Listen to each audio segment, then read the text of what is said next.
El temor de Dios. Creo que hemos entendido hasta aquí los que han venido. Espero que el que no vino hace 8 días se haya escuchado el mensaje para que no quede perdido. Hemos entendido hasta aquí que Dios se ha dado a conocer al hombre de varias maneras, ¿verdad? En lo que hemos venido hablando. Hace 8 días dijimos que Dios se dio a conocer a través de la naturaleza. Explicamos Romanos capítulo 1 cuando Pablo dice que nadie tiene excusa para decir que no conoce a Dios, porque lo que de Dios no se conoce, su eterno poder y su divinidad, se hace claramente visible en medio de las cosas hechas. Y ese Salmo 19 que estudiamos, leíamos en el versículo 1, los cielos cuentan la gloria de Dios y el firmamento anuncia la obra de su mano. Decíamos entonces que Dios se dio a conocer a través de la creación. Nadie tiene excusa para decir que Dios no existe. También hemos estado hablando que Dios nos creó a su imagen y semejanza, y al crearnos a su imagen y semejanza hay algo en nosotros que responde a la adoración de Dios. Todos tenemos un deseo innato de adorar a Dios, de buscar a Dios, porque fuimos creados y diseñados por Él a su imagen y su semejanza. Pero también hemos dicho que Dios puso en el ser humano una conciencia, que es la voz de Dios, que es como esa voz de Dios, ¿no? Esa conciencia es la ley moral de Dios establecida en la mente y el corazón humano. Así que Dios se ha dado a conocer y se ha dado a entender de múltiples maneras. Y decíamos que la revelación más específica que nos dice cómo es Dios, que nos dice quién es Él, sus propósitos, es la Escritura, según lo que estudiamos del Salmo 19 hace 8 días. Por favor, búsquelo mientras vamos hablando. Así que, hermanos, no hay excusa. Dios habló por todo lado, Dios se dio a conocer por todo lado. Pero tristemente la mente entenebrecida del hombre es la que impide que el hombre pueda conocer a ese Dios que se ha revelado. Decíamos que Dios no juega a las escondidas. El que se esconde de Dios es el hombre por causa de su pecado, ¿verdad? En eso quedamos muy claro. Entonces, es muy difícil encontrarse con personas que nieguen la existencia de Dios, porque Dios se ha dado a conocer por todas partes, ¿verdad? La gente con un sentido común dice: yo creo en Dios, Dios existe. ¿Cuál es el problema? El problema es que todo el mundo tiene una idea de Dios. El problema es que las personas tienen una idea de Dios que proviene de su propio corazón. Y como saben, nuestro corazón es engañoso y nuestra mente está corrupta por el pecado. Y más una persona que no tiene al Señor, su mente no ha sido redimida, su corazón no ha sido cambiado.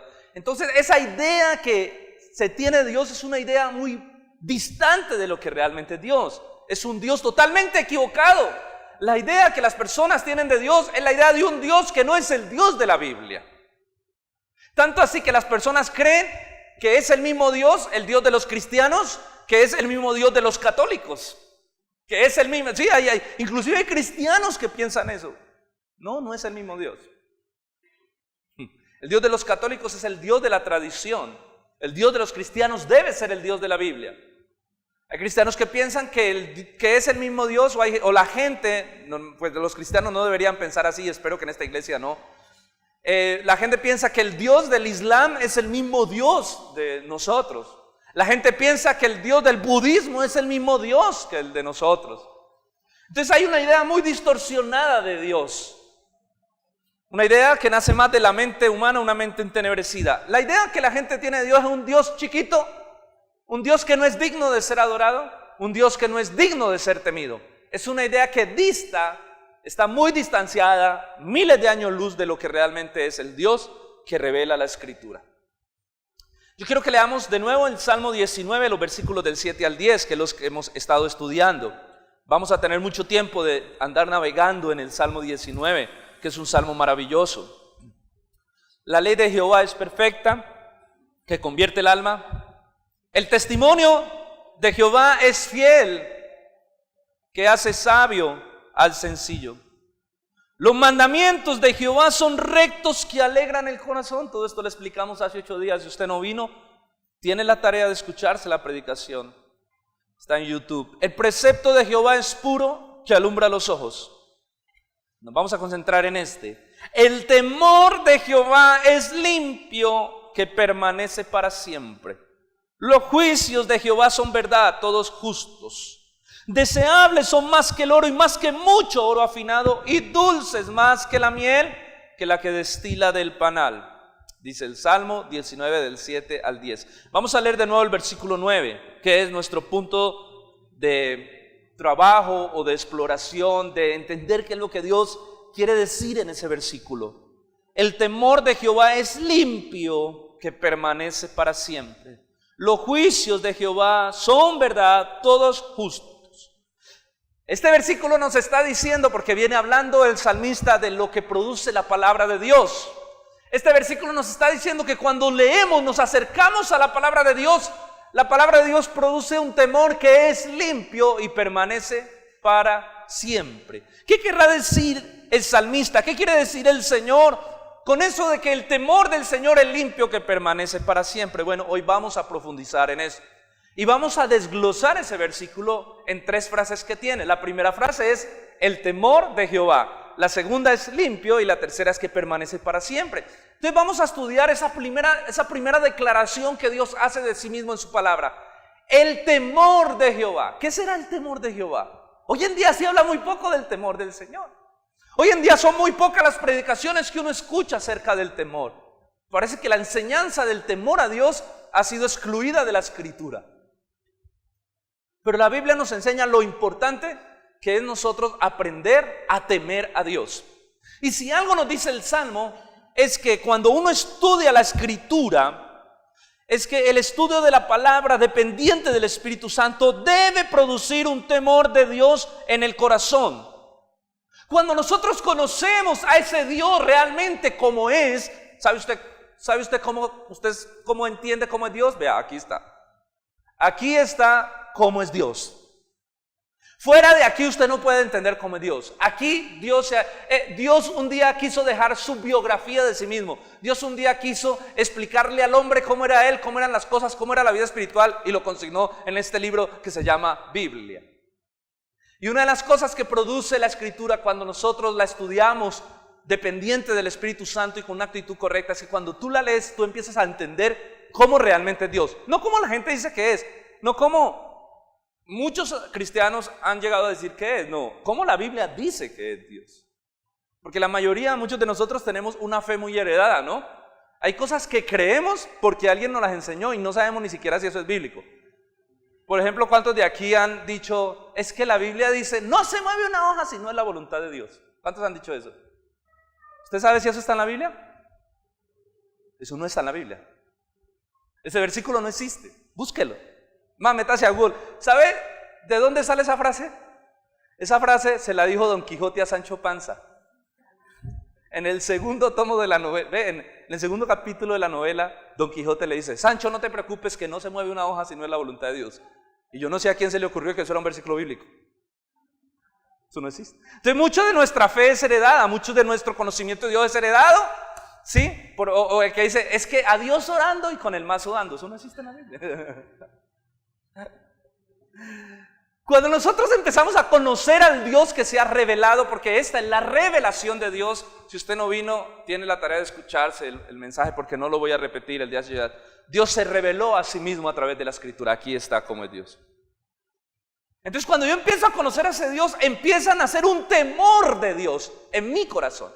Empieza a nacer un temor que es verdadero, un temor de conocer realmente cómo es Dios. ¿Cómo es Él? ¿Cómo es el Señor? ¿Cómo es su naturaleza? ¿Cuáles son sus atributos? ¿Cuáles son sus propósitos?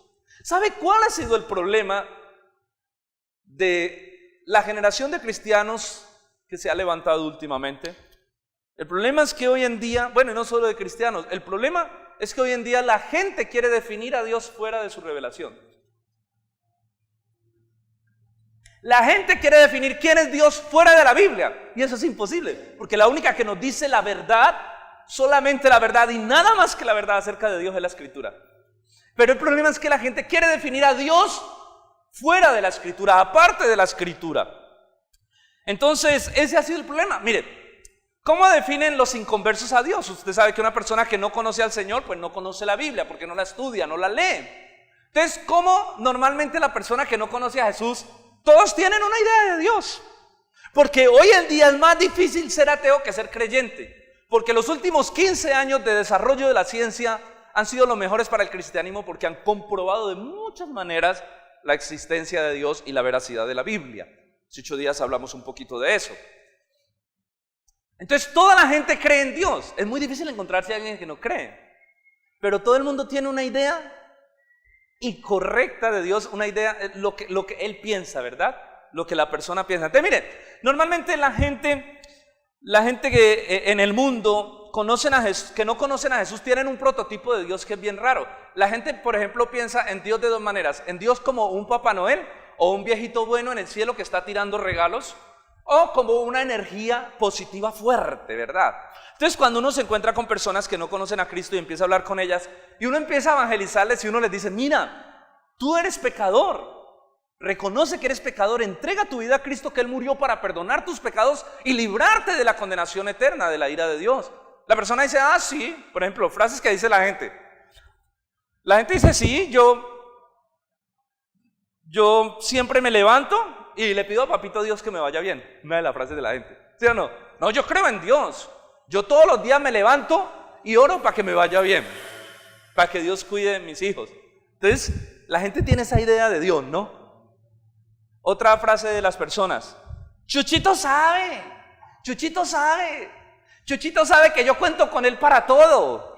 ¿Sí o no? Chuchito sabe que yo cuento con Él para todo. Otra frase: Dios a mí no me falta con nada. Eso sí, yo sí le puedo decir una cosa: Dios a mí no me falta con nada. Yo sé que el zarco me ama, me dijo una vez alguien. Yo sé que el zarco me ama.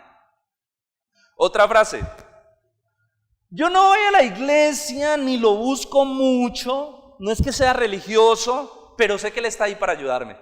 ¿Sí? La idea de la gente: Dios, un Papá Noel que está allí, con el Dios bombero, tirando regalos y buscando a quién ayudar, ¿no? Sin importarle la clase de vida que viva. Porque la gente no entiende, en primer lugar, que Dios está irado con ellos por causa de su pecado, y que si ellos no se entregan a Cristo, ellos se van a condenar en el infierno porque están bajo la ira de Dios. La gente no tiene esa idea porque la gente tiene un concepto de un Dios que es amoroso y que está para dar regalos como Papá Noel. Entonces, ¿cuál es el problema? El problema es que el asesino cree en Dios. El problema es que el ladrón cree en Dios y ora. El problema es que el terrorista cree en Dios y mata en nombre de Dios. El problema es que el violador cree en Dios y tal vez después de violar se siente mal. Todos creen en un prototipo de Dios que los bendice, en el que pueden creer y orar sin renunciar a su vida de pecado. Un Dios que los bendice y nunca los incomoda por su pecado. Ese es el problema, que la gente tiene un Dios ajustado a su pecado. Esa es la idea que el inconverso tiene de Dios. Hay inconversos que piensan que Dios es como una energía, ¿no? Como una energía positiva. Entonces hay gente que le dice: mire, yo no es que vaya mucho a la iglesia, pero cuando voy y oro, siento una paz. Es algo tan diferente. Como que una energía lo tocó, ¿no? Yo cuando canto, yo me siento tan bien. Y entonces reducen al Dios del universo a un sentimiento que tienen cuando van a la iglesia. Entonces sí ve cómo la gente tiene un concepto de que Dios o es un anciano bonachón tirando regalos esperando a quien ayuda, o Dios es una energía que está para hacer sentir bien a la gente. Esa es la idea que una persona inconversa tiene de Dios. Pero como les decía ahorita, lo que más me preocupa a mí no es que el inconverso tenga una idea equivocada de Dios, porque él no conoce la Escritura. Lo que más me preocupa es cuando la iglesia tiene una idea equivocada de Dios. Porque estamos frente a una generación, yo espero que aquí no hay ninguno así, ¿no?, que no le gusta leer la Biblia. La gente lee, si mucho, un capítulo de la Biblia al día o un versículo y eso. Estamos frente a una generación que no escudriña la Escritura. Entonces me preocupa la idea que los creyentes, porque yo no sé cuántos vinieron o estuvieron en la predicación de La Bella y la Bestia, que hablamos un poquito de la cultura. ¿Cómo es esta cultura? Esta cultura en la que nosotros nos encontramos es la cultura que se ha denominado la cultura posmoderna. Y la cultura posmoderna, empezando porque es una cultura que no le gusta leer, ¿verdad? Y más nuestra cultura latinoamericana, entonces la gente le tiene cierta pereza a estudiar la Biblia. La generación posmoderna es una generación más emocional, más sensitiva, más de experiencias, ¿verdad? Esa es la generación posmoderna, es una generación más sensitiva, más emocional. Es una generación que rechaza el conocimiento como fuente de verdad. Y bueno, tendría que hacer toda una prédica para explicar dónde y cómo sucedió eso. El rechazo al conocimiento, que viene precisamente del fracaso de la era moderna, surge el posmodernismo como una respuesta diciendo el intelecto no nos sirvió. Entonces el posmodernismo rechaza el conocimiento como fuente de verdad y coloca como fuente de verdad la experiencia. Entonces el posmodernismo dice, la verdad es lo que tú creas, es lo que tú experimentes. La verdad es lo que para ti sea verdad. Si yo experimento otra cosa, esa es mi verdad. Entonces tú tienes tu verdad, yo tengo mi verdad. Entonces estamos frente a una generación que es más sensitiva, más emocional, que rechaza el conocimiento como fuente de verdad. Por eso la iglesia es más dada a experiencia que a la escritura. La iglesia prefiere tener más tiempos de adoración, más tiempos de oración, y eso hay que tenerlo, pero le gusta más la experiencia que es sentarse a escudriñar la escritura. Entonces, lo que ha tomado el centro de la espiritualidad es la experiencia y no la escritura. Entonces, la teología de las personas o el concepto de Dios, inclusive el concepto de Dios, lo llega a formar más las canciones que la Biblia. A veces uno le pregunta, ¿y cómo es Dios? Hay gente que dice, Dios para mí es un guerrero. ¿Y por qué? Porque hay una canción que dice, ¿verdad? La gente me da, hay una canción que dice. Entonces, estamos frente a esa generación que es más formada en la experiencia. Por eso hay un rechazo a la Biblia y al conocimiento. Y uno ve el rechazo que hay dentro de la iglesia. Cuando uno va a hablar, por ejemplo, de vamos a estudiar la Biblia, de una sana doctrina, de hagamos un estudio bíblico, mucha gente, no, es que el conocimiento envanece. Es que, ¿sí me entienden? La gente tiene un rechazo a la verdad de Dios que se ha revelado aquí. Entonces la gente no quiere conocer a Dios aquí en la palabra. ¿Por qué? Porque para conocer a Dios a la palabra hay que sentarse, hay que dedicarle tiempo, hay que estudiar, hay que poner las neuronas ahí, hay que orar al Espíritu Santo para que nos hable a través de su palabra. Entonces la gente prefiere conocer a Dios aquí en la experiencia. Dime cómo eres, Dios, dime quién eres. Hombre, ahí está cómo es Él. Dios no te va a decir aquí. Por eso yo les decía hace 8 días que hoy en día tenemos una cantidad de gente que ha ido al infierno, que ha ido al cielo, ¿sí? Tenemos múltiples cantidades de testimonios. Yo fui al infierno y en el infierno tal cosa. Mire, mi hermano, yo le dije hace 8 días, si Dios quisiera que supiéramos algo más del infierno, Dios lo hubiera revelado aquí. Porque si siguen habiendo revelaciones del infierno y del cielo, nos toca abrir el Apocalipsis para meter otros capítulos más que Dios no le reveló a Juan en la isla de Patmos. Y tristemente la mayoría de esas personas entre sí se contradicen. El caso, mi hermanos, es que estamos frente a una generación más enfocada en la experiencia que en la escritura. Y hombre, claro, necesitamos la experiencia con Dios. Necesitamos adorar, orar, buscar al Señor en la experiencia. Bueno, adorar al Señor allí, pero necesitamos que esto defina cómo es esa experiencia. Necesitamos que la Biblia nos defina, porque si no podemos tener experiencias bien raras. Si yo les contaba lo que le pasó a Joseph Smith, el creador de los mormones. Él no quiso ir a la escritura, quiso que Dios se revelara y se le apareció un demonio y le dijo, yo soy Dios y te voy a usar para que tú vuelvas a la iglesia a su curso. Le dio unas tablas de oro y de allí nace el libro del mormón, la Biblia del mormón, y sale todo el movimiento mormón, ¿verdad? Entonces es muy peligroso. Le quiero leer esta frase. Debido a que la escritura ha dejado de ser el estándar de la revelación de Dios, la máxima autoridad, la máxima fuente de autoridad en su revelación, el centro de la espiritualidad de la iglesia, los cristianos definen a Dios de acuerdo a lo que creen por las experiencias que han vivido. Entonces uno habla con alguien, ¿cómo es Dios? No, yo creo que Dios es amor. ¿Y por qué? Porque yo siento ese amor. ¿Cómo es Dios? Dios es paz. ¿Por qué? Porque yo siento esa paz. Pero es muy raro, cristiano, que usted se encuentre que diga, mira, pastor, la Biblia dice que Dios es amor, Dios es paz, Dios es justicia, Dios es santidad. Ese es un cristiano que conoce a Dios no por la experiencia, sino por la revelación. Porque, ¿cuál es el problema cuando las experiencias son las que definen a Dios? ¿Cuál es el problema cuando no es la escritura, cuando no es la Biblia, sino mi experiencia? Primero, que vamos a tener múltiples conceptos de Dios, porque cada uno tiene una experiencia diferente, ¿sí o no? Entonces vamos a tener múltiples conceptos de Dios y cada uno defendiendo su concepto porque fue su experiencia. ¿Y quién me va a negar a mí mi experiencia?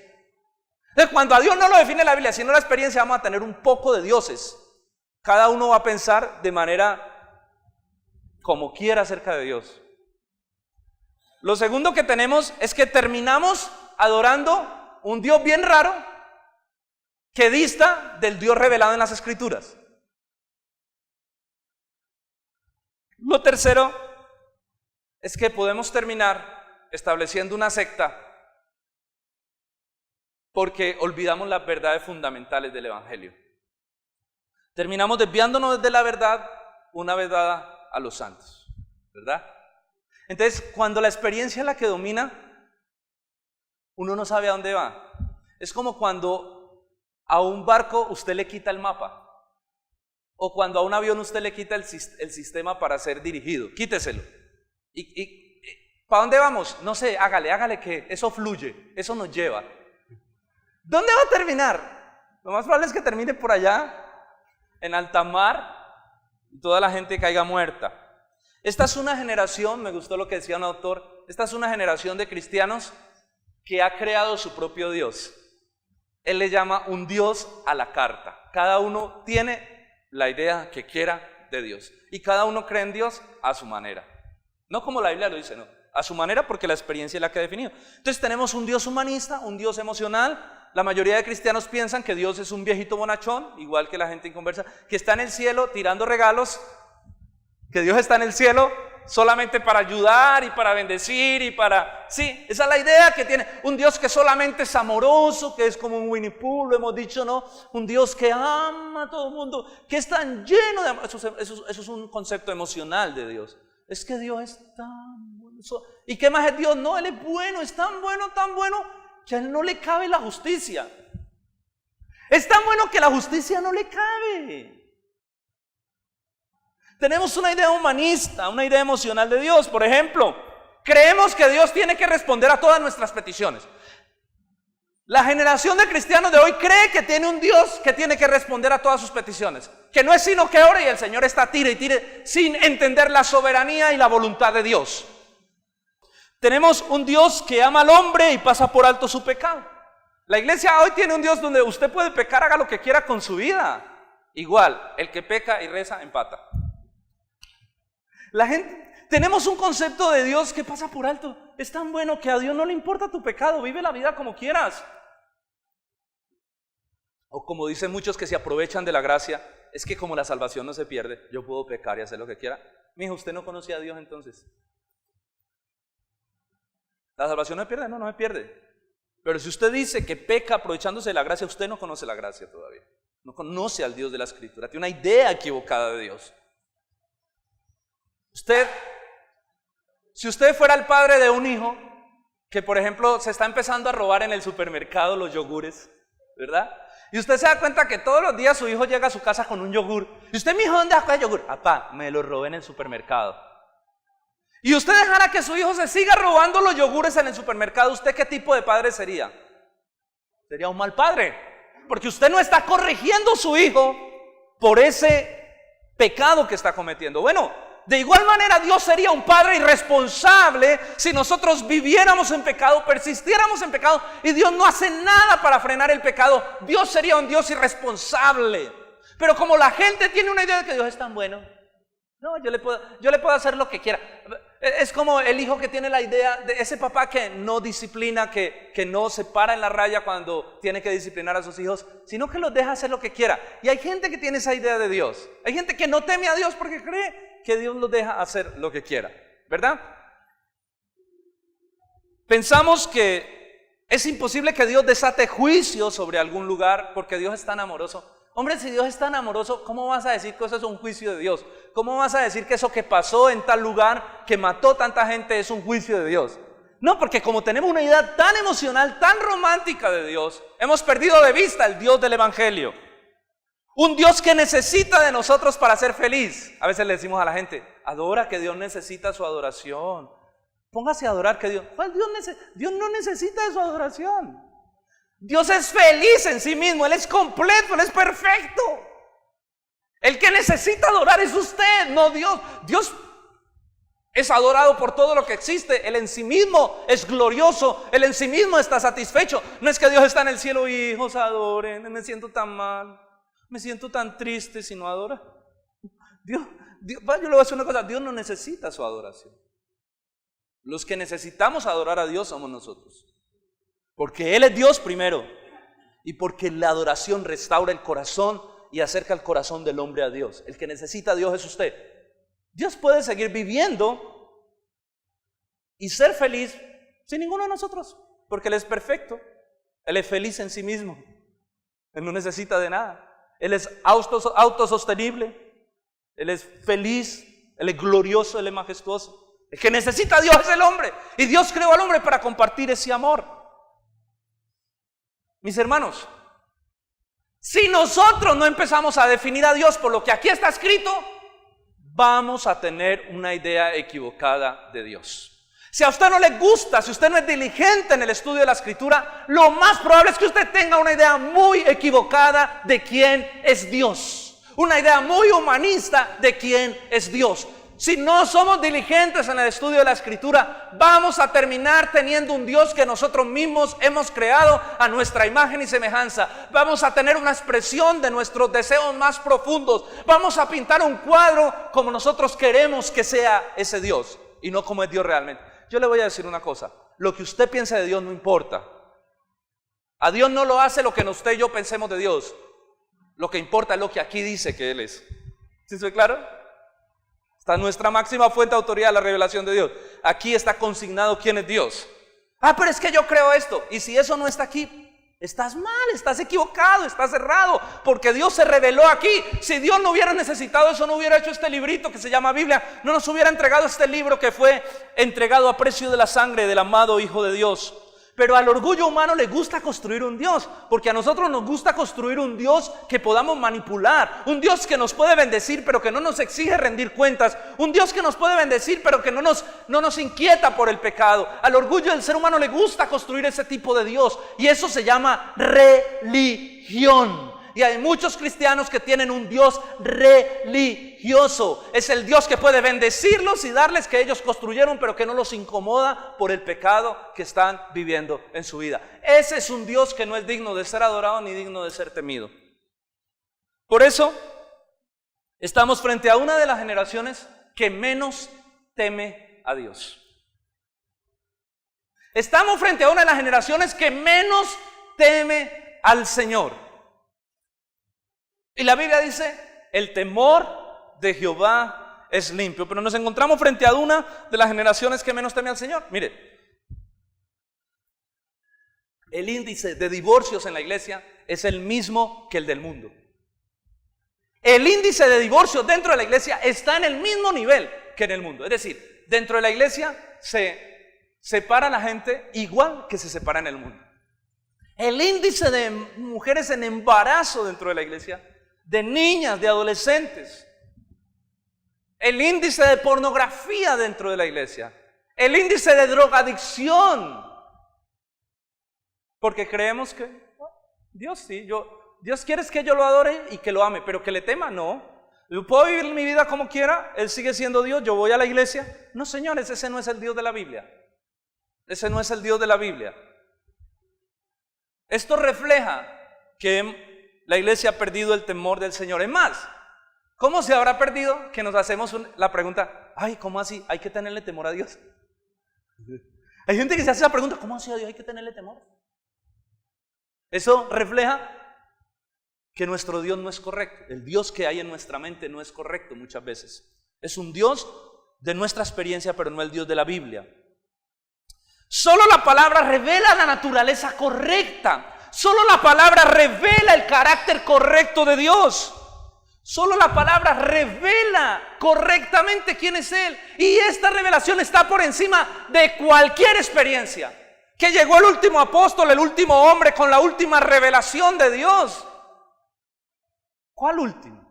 Si aquí está la revelación de Dios. ¿Sí soy claro? ¿Cuál última revelación? Dios no necesita una última revelación. Porque Hebreos dice, Dios habiendo hablado muchas veces y de muchas maneras en el Antiguo Testamento a través de los profetas, en los últimos días nos ha hablado a través del Hijo. El Hijo es la revelación, es la palabra hecha carne, es el verbo de Dios. Cristo trajo la revelación de Dios. Así que si llega alguien a usted diciéndole que le tiene una nueva revelación, ¿sabe qué dice la Biblia? La Biblia dice en Gálatas 1:8, pero si aún alguno de nosotros, dice el apóstol Pablo, o un ángel del cielo les predica otro evangelio distinto al que les hemos predicado, que caiga bajo maldición.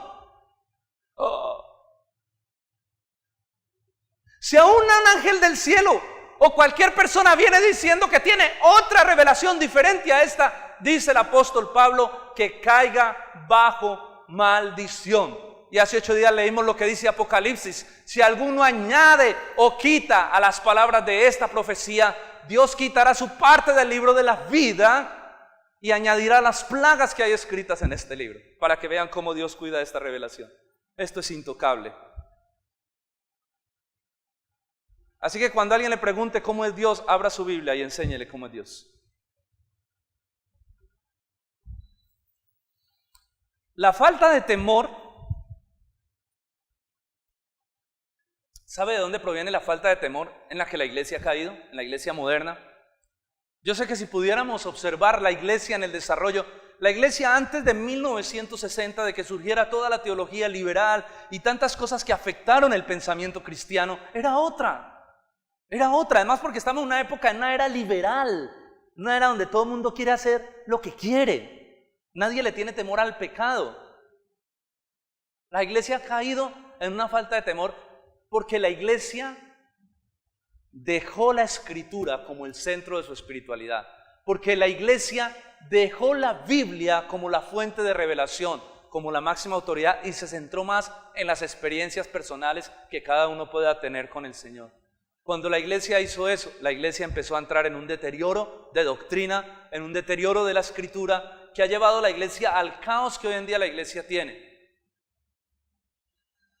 Leyendo unas estadísticas dice que estamos en el momento menos influyente de la iglesia. La gente no cree en la iglesia. En Estados Unidos está mal la iglesia. La gente no cree, la iglesia no tiene influencia sobre el mundo. La gente ya no cree en los cristianos. Charles Spurgeon decía: la iglesia no tiene influencia en el mundo porque el mundo tiene mucha influencia en la iglesia. Eso sucedió cuando dejamos de que la escritura dejara de ser el centro de nuestra espiritualidad y nos enfocáramos en otros asuntos.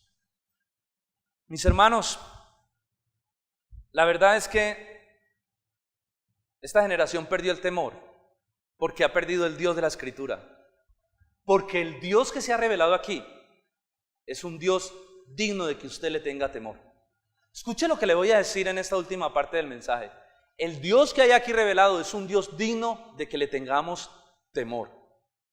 Y nos parece raro, no nos incomoda. Yo quiero ir a una prédica donde me hablen del temor de Dios, porque el temor de Dios nos incomoda. Pero el Dios que se revela aquí es un Dios digno de ser temido. ¿Saben qué dijo Jesús? Jesús le dijo: no teman al que pueda matar el cuerpo. Teman al que pueda matar el cuerpo y echar su alma en el infierno. Hablando de Dios. Le está diciendo a la gente: no teman al que puede matar el cuerpo. Témanle al que puede matar el cuerpo, pero puede coger el arma y echarla al infierno, y ese es Dios. ¿Sabe qué dice Hebreos? Terrible cosa es caer en manos de un Dios vivo. El Dios de la escritura es un Dios delante del cual huirá el cielo y la tierra. Me estaba escuchando una predicación. He estado tratando de estudiar un poco más el Apocalipsis y escuchando una serie de mensajes muy buenos de un maestro que me gusta mucho en ese tema. Y justo ayer estaba escuchando sobre el día de la ira de Dios, era la predicación. Cuando tú empiezas a leer el Apocalipsis, a ti te cambia la idea de Dios, del Dios bonachón, bueno, que está tirando regalos. O sea, Dios sigue siendo bueno, pero Dios es justo. Y va a haber un día donde Dios en su justicia va a desatar su ira. Dice que ese día Dios va a juzgar a cada individuo y delante de ese gran trono blanco, dice la escritura, huyeron el cielo y la tierra. Ese es el Dios que tenemos. Un Dios que el día que se va a desatar su ira, que se van a desatar las plagas del Apocalipsis, el día que Dios va a desatar su juicio sobre el pecado de la humanidad, ese día la gente va a orar a las piedras, a los montes, para que caigan sobre ellos y no van a poder. La gente va a buscar la muerte y no la va a encontrar. Y dice que delante de ese trono huirá el cielo y la tierra. Ese es el Dios que tenemos. Le voy diciendo. No es el viejito chévere, es un Dios que es bueno, que es amoroso, pero es justo. es verdadero y que cuando tiene que desatar su ira la desata. ¿O usted cree que por qué pasan eso que vino un huracán y mató toda una población? Gente que dice, no, eso no puede ser Dios. No puede ser Dios. Si Dios es soberano y Dios es el que controla el universo. Dios trae juicio sobre las naciones. Dios trae juicio sobre las personas. Pero miren, aún el juicio de Dios es misericordia. Porque si el juicio no existiera, la gente no se arrepentiría. Ese temor de Dios es misericordia. Porque ese temor es el que hace que la gente se arrepienta. ¿De qué convence el Espíritu Santo? El Espíritu Santo convence de pecado, de justicia y de juicio. No dice, y el Espíritu Santo va a venir y los va a convencer de amor. No, dice, Él va a venir a convencer de pecado, de justicia y de juicio. Es decir, que las personas necesitan entender que están bajo el juicio de Dios. Y que si no se arrepienten, un día van a recibir condenación. Esa es la verdad. Y la verdad no se puede ocultar. El Dios de la Escritura es un Dios digno de ser temido. Pero ¿sabe qué? Me gusta lo que dice el versículo. Pero el temor de Jehová, ¿cómo es el temor de Jehová? ¿Qué dice el versículo? El temor de Jehová es ¿qué? Es limpio. Porque ¿cuál es el problema? El problema es que nosotros, todos los temores que conocemos son malos. ¿Sí o no? Cuando uno le dice a una persona, ¿usted tiene temor? Es porque la persona, todos tenemos una idea de que el temor es malo. Entonces, yo no sé, ¿usted a qué le tiene temor, por ejemplo? ¿Quién de aquí le tiene temor a la oscuridad? Todos los seres humanos tenemos temores. Unos a la oscuridad, otros a la cucaracha, otros a las ratas. Lo que pasa es que la mayoría controlamos nuestros temores. Cuando un temor es incontrolable se llama fobia y ya es una enfermedad. Hay gente que le tiene fobia a algo, ¿verdad? Entonces ese es un temor maligno. Pero me gusta que la Biblia dice, el temor de Jehová es ¿qué? Limpio. ¿Sabe qué significa? Que es puro, es santo. Es un temor, le voy a decir algo, que el alma del hombre necesita. El temor de Jehová es un temor que el corazón del hombre... Yo no entiendo por qué hoy en día muchos no predicamos acerca del temor de Dios, si el temor de Dios es una medicina para el pecado. El temor de Dios, nuestra alma la necesita, porque es el mismo temor de Dios el que nos aparta del pecado, el que nos quita del pecado, el que nos hace sentir que estamos haciendo lo malo, que estamos pensando lo malo. Es el temor de Dios que se genera de conocer al Dios verdadero en la Escritura. El que te libra del mal, el que te guarda del pecado, es el temor de Dios. Mire lo que dice Hebreos, apúntelo. Mire lo que dice Hebreos. Porque si continuamos pecando deliberadamente después de haber recibido el conocimiento de la verdad, o sea, si alguien peca deliberadamente después de haber conocido la verdad, ya no queda más sacrificio por el pecado, sino cierta horrenda expectación de juicio y de furia, un fuego que ha de consumir a los adversarios. ¿Qué está diciendo este texto? Pablo está diciendo, bueno, Pablo no, porque no sabemos si Pablo escribió los Hebreos, eso todavía no sea, eso ni lo definirán. Pero lo que está diciendo este texto es que definitivamente cuando un cristiano peca, hay algo que sucede en su corazón. Y es que el temor de Dios se activa y lo hace apartar del pecado. Por eso la palabra de Dios en Juan dice que el que lo ha conocido no practica el pecado porque la simiente de Dios le guarda. Es decir, hay algo, está el Espíritu Santo, está la palabra que redarguye en su vida. Si alguien vive deliberadamente en un pecado y no se siente redarguido por el Señor, esa persona no ha conocido a Cristo. Eso dice Juan. El que vive en pecado no le conoce. El que practica el pecado no le conoce. El que vive en un pecado sin ser redarguido. Entonces ese temor nos guarda. ¿Por qué es importante el temor de Dios? En primer lugar, porque el temor de Dios guarda tu alma del mal, guarda tu alma del pecado, guarda tu alma de fallar en contra de Dios y de destruir tu vida. En segundo lugar, el temor es importante. Proverbios 1:7 dice, el principio de la sabiduría es el temor a Jehová. Es el temor. ¿Y sabe qué es temer a Dios? Temer a Dios es que usted sabe quién es Él y usted siente una reverencia santa delante de Él. Y el temor a Dios se refleja en todo. El temor a Dios se refleja, por ejemplo, en esta bonita actitud que ustedes tienen escuchando la palabra. Usted está allí sin dejarse distraer por nada, porque usted tiene temor de Dios. Usted está concentrado en la palabra de Dios. El temor de Dios se refleja en nuestra adoración. Cuando nosotros estamos adorando y no estamos conversando y cuchicheando y caminando, usted tiene temor porque usted está metido en lo que está, porque aquí está el Dios santo, soberano del universo. El temor de Dios se refleja en él. Por eso dice que el principio de la sabiduría es el temor al Señor, porque usted empieza a ser sabio, porque usted empieza a caminar en su vida con cuidado, porque usted quiere que cada decisión agrade a Dios, porque usted todo lo que va a hacer, usted piensa antes, ¿cómo puede esta decisión que voy a tomar exaltar al Señor? Como dice Miguel Núñez en una de sus frases, ¿cómo esto que voy a hacer realmente exalta? ¿Esta decisión que voy a tomar exalta al Señor o no? ¿Esta decisión honra al Señor o no? Usted tiene un temor de Dios porque usted no quiere hacer nada que no sea la voluntad de Dios, porque usted tiene su vida humillada. El temor de Dios humilla la vida. Pero no, si nuestro Dios es el Dios del humanismo, el Dios que se ha construido, la idea que yo tengo de Dios, usted no va a tener temor de Dios.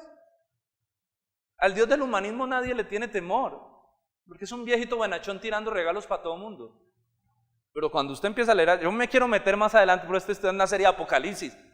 Agárrese de la silla, para que usted entienda quién es Dios y quién es Dios cuando desata su ira. Ahora, damos gracias a Dios que nosotros hemos sido librados de la ira, ¿verdad? Mientras la ira de Dios va a ser desatada sobre la tierra, mientras los sellos del Apocalipsis van a ser abiertos, el Señor estará con su iglesia, con nosotros, en las bodas de Cordero. Menos mal, porque esos momentos yo no los quisiera vivir sobre la tierra. Momentos donde la ira de Dios se desate, yo no los quisiera vivir. Sino más cuando Dios desata un juicio sobre algún lugar y mueren miles de personas, nos da susto y pánico. Imagínense la ira de Dios desatada. Dice Apocalipsis que va a haber un terremoto cual nunca ha habido jamás en la historia, y las ciudades, va a haber una ciudad que se va a partir en tres, imagínense. Yo no quisiera estar ahí, pero más adelante nos vamos a meter, y eso sí nos va a generar ver a Dios como realmente es Dios. Es que yo le quiero quitar a la iglesia esa idea bonachona de, ay, Dios tan romántico, ay, mi Winnie Pooh.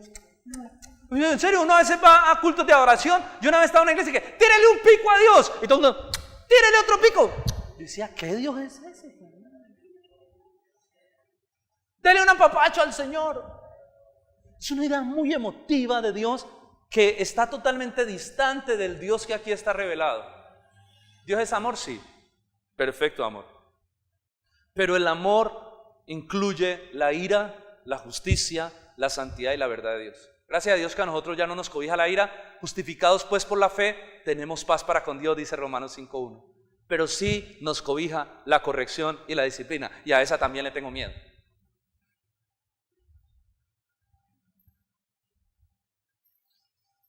Mis hermanos, ese temor produce santidad. El mismo versículo 7, la palabra del Señor hace sabio al sencillo, dice el Salmo 19. Hace sabio al sencillo. El temor de Dios produce sabiduría en el corazón humano.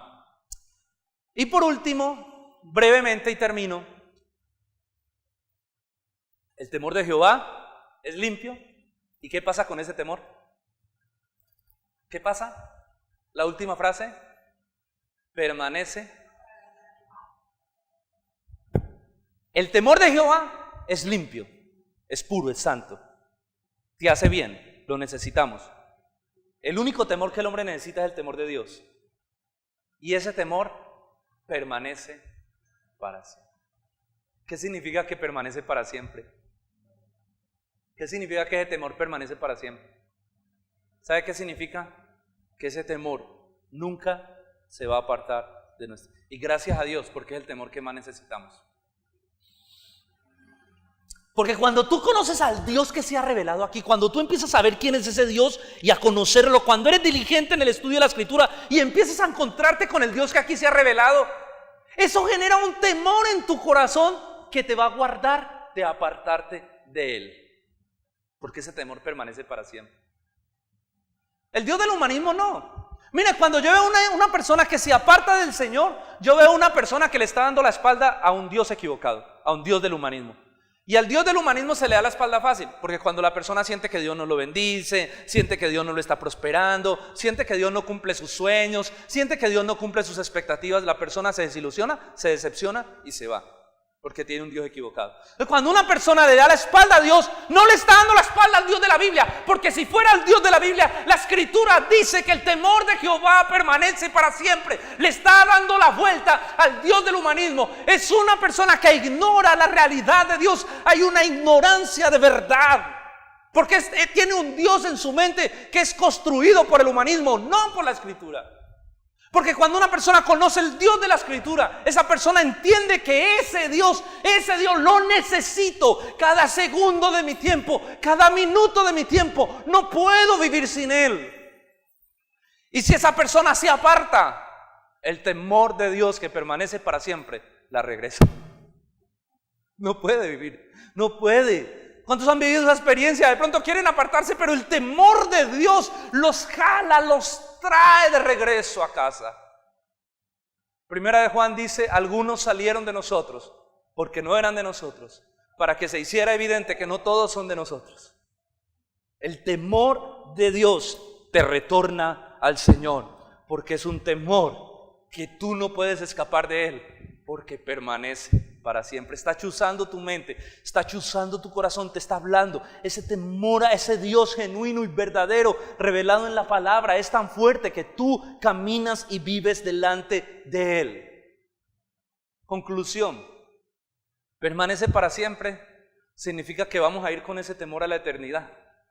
Y el día, escuche lo que le voy a decir y con esto cierro, el día que usted y yo veamos a Dios como realmente es Él, ese día vamos a entender que Dios es digno de ser temido en gran manera. Vamos a ver su gloria, una gloria. Vamos a ver ese Dios que es digno de ser adorado. Ese Dios es digno de ser exaltado. Ese Dios es digno de ser temido en gran manera.